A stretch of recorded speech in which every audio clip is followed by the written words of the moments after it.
Nous venons officiellement d'atteindre la neutralité carbone. On va revenir sur ce qui s'est passé et sur cette déclaration historique de l'ancien président Emmanuel Macron. C'était en 2024.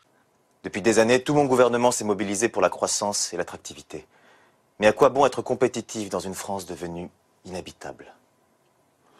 Nous devons radicalement changer notre modèle de société.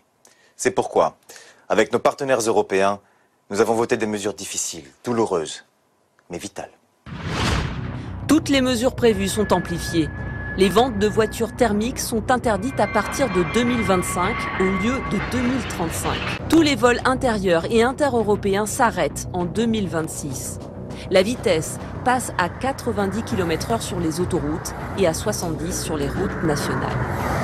Et surtout, une mesure choc est adoptée, un permis carbone pour chaque citoyen européen. L'effort doit être collectif. Actuellement, chaque Français consomme 9 tonnes de CO2 par an.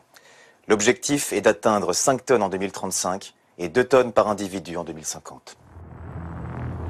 Une mesure très impopulaire au départ, mais qui aujourd'hui est adoptée par tous les Français. On va revenir avec vous sur ce permis carbone qui a joué un rôle très important pour atteindre la neutralité carbone. Concrètement, à chaque fois que nous faisons un achat, le montant carbone est décompté de notre carte. C'est valable dans tous les domaines. Quelques chiffres, même si ces chiffres, on les a tous en tête maintenant. Une baguette de pain, 150 grammes de CO2. C'est pas beaucoup, mais c'est quand même décompté dans le permis carbone.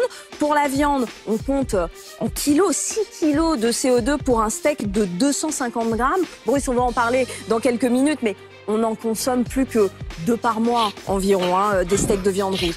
Ce sont les transports qui coûtent le plus cher en CO2. Un plein d'essence, 50 litres, 50 kilos de CO2, même si aujourd'hui, il n'y a quasiment plus personne qui utilise une voiture à essence. Et puis un aller-retour Paris-New York, rêvons un peu, 1 tonne de CO2. En un voyage long courrier, vous consommez la moitié de votre quota annuel.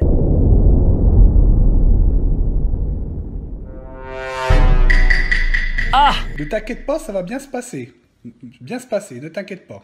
T'inquiète pas.